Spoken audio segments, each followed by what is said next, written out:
KTM Transport Voyageurs. Une nouvelle façon de voyager.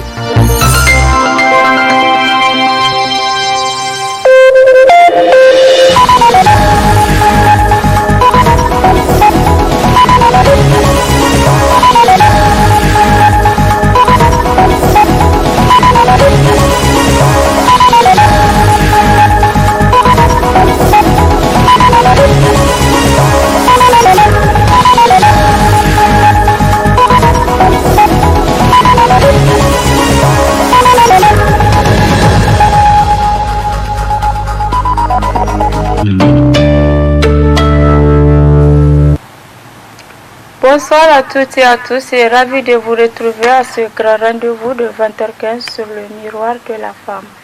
Mesdames et messieurs, le président et candidat du RDR Tchangi Alhaji Mahamadou Ousmane a animé hier un point de presse à Zender.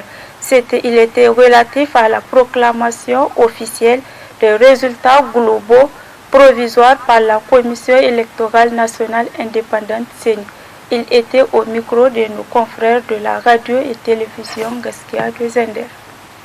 La Commission électorale nationale indépendante, CENI, vient d'annoncer les résultats globaux provisoires du deuxième tour des élections présidentielles tenues le 21 février dernier. Vous avez exprimé votre volonté de changement pour un Niger émergent. Cette volonté de changement s'est surtout traduite par votre vote massif à ma faveur à l'occasion de ce scrutin. Je vous en remercie bien vivement. Le régime de M. Issoufou Mahamadou veut, sans scrupule, confisquer la volonté populaire qui s'est exprimée de façon massive en ma faveur à l'occasion de ce deuxième tour. Lors de ce scrutin, nous avons relevé des fraudes massives, surtout dans les régions de Tawa, d'Agadez, dans le nord Maradi, dans le nord Zender. Ces fraudes ont été perpétrées un peu partout dans toutes les régions du Niger. Les forfaitures les plus flagrantes sont les suivantes. Agadez, à l'exemple de la circonscription de Timia, où un taux de participation de 103% a été rapporté avec un score de 99% en faveur du candidat du pouvoir.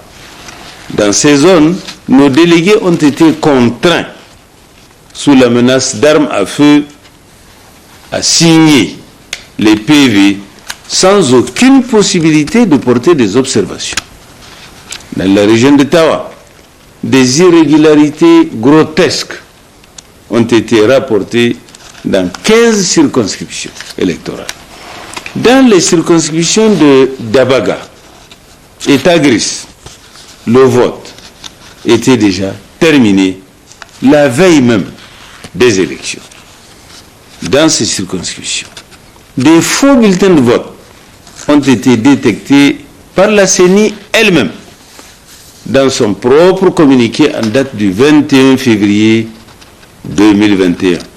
Pourtant, rien n'a été fait pour distinguer le vrai bulletin du faux et sans sanctionner les responsables de ces forfaitures.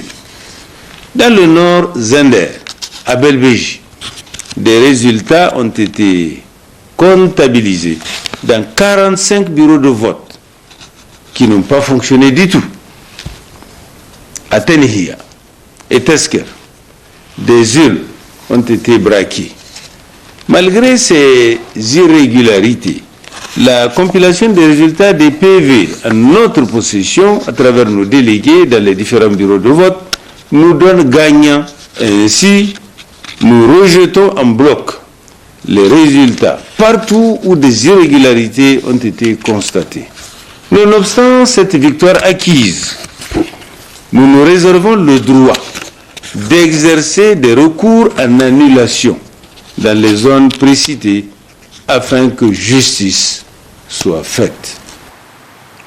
Les missions de la Communauté économique de l'Afrique de l'Ouest, CEDEAO, de l'Union africaine (UA) et de l'Organisation internationale de la francophonie (OIF) ont animé un point de presse hier de l'après-midi à l'hôtel Bravia.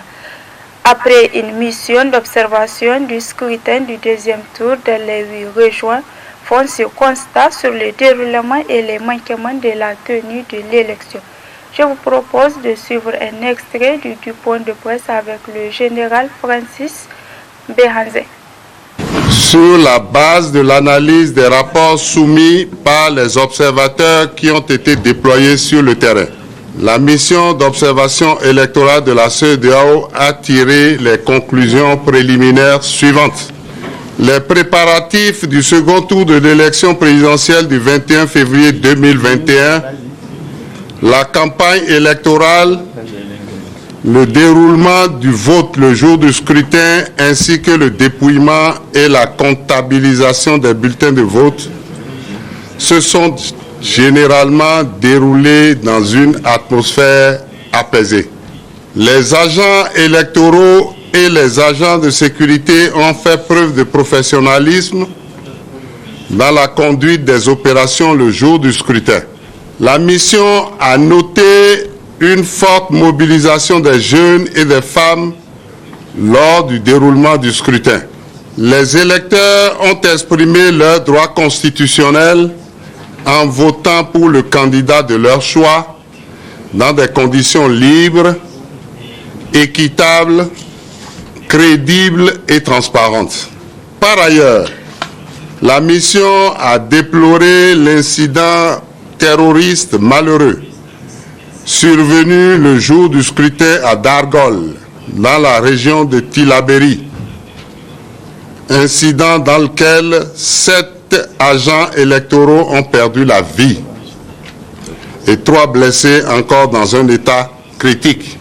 La mission présente ses condoléances aux familles éplorées et au peuple nigérien et souhaite aux blessés un prompt rétablissement.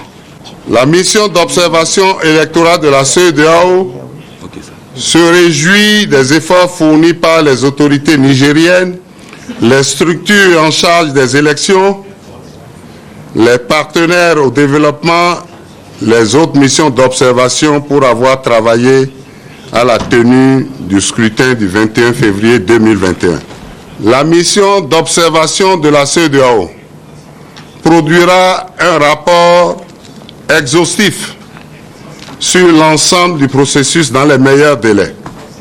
La mission félicite les candidats restés en lice pour leur conduite exemplaire démontrée jusqu'ici et les exhorte à maintenir cette attitude responsable jusqu'à l'achèvement du processus électoral, notamment la validation des résultats par la Cour constitutionnelle. La mission exhorte les candidats à accepter la volonté du peuple et, en cas de désaccord avec les résultats publiés par les institutions en charge, à recourir exclusivement aux voies légales par la saisine des juridictions compétentes pour obtenir réparation conformément à la Constitution et aux lois en vigueur en République du Niger. Juste après la proclamation des résultats globaux provisoires par la Commission électorale nationale indépendante CENI hier, l'ambassade des États-Unis au Niger a rendu public un communiqué de presse relatif toujours au processus électoral au Niger. Je vous propose de suivre cet extrait. Nous suivons de près le processus de tabulation et cet événement unique et historique par lequel le Niger transférera le pouvoir exécutif d'un président démocratiquement élu à un autre. Les États-Unis sont aux côtés du Niger en tant que partenaire durable dans le domaine de la diplomatie, du développement, de la démocratie et de la défense. Quel que soit le résultat de cette importante élection, je souhaite présenter mon condoléance pour la perte insensée en vies humaines et les blessures subies par ceux qui ont travaillé en prenant de grands risques pour administrer cette élection au nom de leurs concitoyens nigériens. L'ambassade des États-Unis exhorte tous les partis à accepter et respecter le résultat de la compilation et les déclarations faites ultérieurement par la Cour constitutionnelle. L'ambassade des États-Unis exhorte également tous les partis à s'engager à œuvrer pour la paix et la stabilité au Niger et à travailler ensemble pour le bien de tous les citoyens. L'ambassade des États-Unis se réjouit de travailler avec le gouvernement et le peuple nigérien pour consolider davantage les acquis démocratiquement réalisés récemment dans le cadre de l'investiture et de la formation du nouveau gouvernement et pour mettre l'accent sur la bonne gouvernance responsable, transparente et efficace. Suite à l'actualité, les mouvements de contestation des résultats provisoires proclamés par la CENI ont entraîné le saccage de la direction de campagne du MNSD Nassara. D'énormes dégâts ont été enregistrés, nous confirme le porte-parole de l'APR dans ce reportage de Zainabou Gagara et Abdel Nasser Abdou. Pour la première fois de l'histoire démocratique du Niger, les résultats des votes, notamment la proclamation des résultats globaux provisoires, ont été contestés par une partie de la population et l'on assiste à des contestations néfastes. Plusieurs dégâts ont été enregistrés, des pneus brûlés sur les différentes artères, des alimentations de la capitale, agence de transfert d'argent saccagée, le siège d'un des partis alliés du Parti Rose qui a remporté les élections, notamment le MNSD Nassara, a été saccagé. Au niveau de l'APR, nous étions surpris de ces manifestations qui ont été surtout violentes parce qu'il y a eu la destruction des biens meubles, des attentats, en tout cas sur les personnes même. Nous pensons que cela est véritablement déplorable. Parce que le Niger ne connaît pas cela dans sa tradition. Rappelez-vous qu'il y a eu plusieurs élections au Niger et les perdants ont eu le courage pour aller féliciter celui qui a gagné. Rappelez-vous que le président Seyni Omar en 2011 a eu à perdre les élections et la première chose qu'il a eu à faire, c'est faire une déclaration pour reconnaître la victoire du président de l'époque, le président Issoufou. Et il a dit qu'il n'allait même pas faire de recours en contentieux et il allait juste à son domicile pour le féliciter. Je pense que c'est cela qui fait la grandeur des hommes. Et nous, au niveau de la paix, nous étions choqués, surtout que nous avons été victimes, en tout cas en ce qui concerne les manifestations.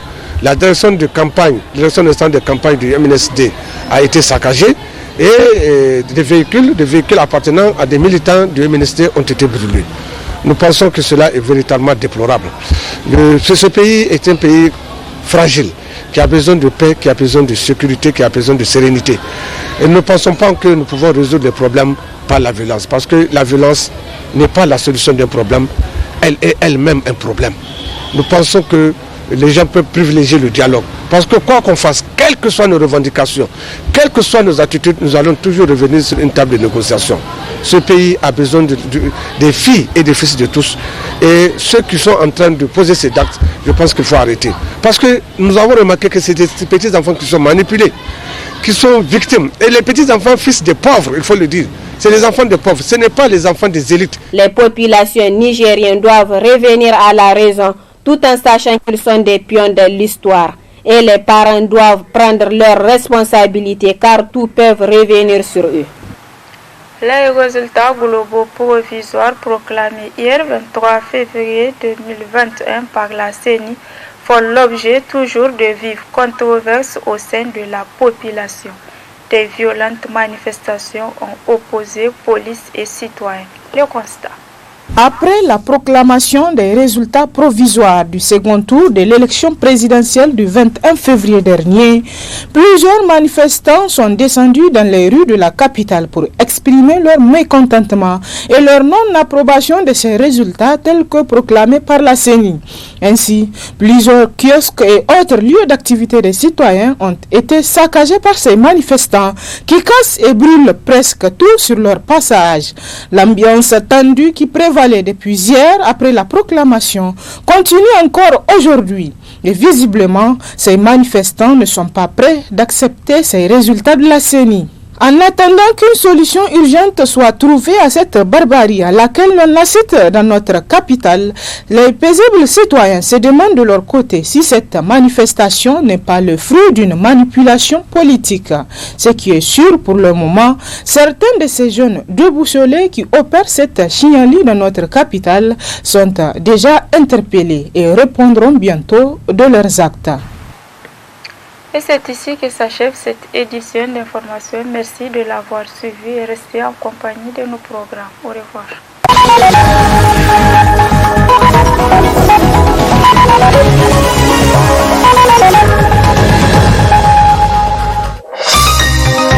Ce journal vous a été présenté par STM Transport Voyageurs.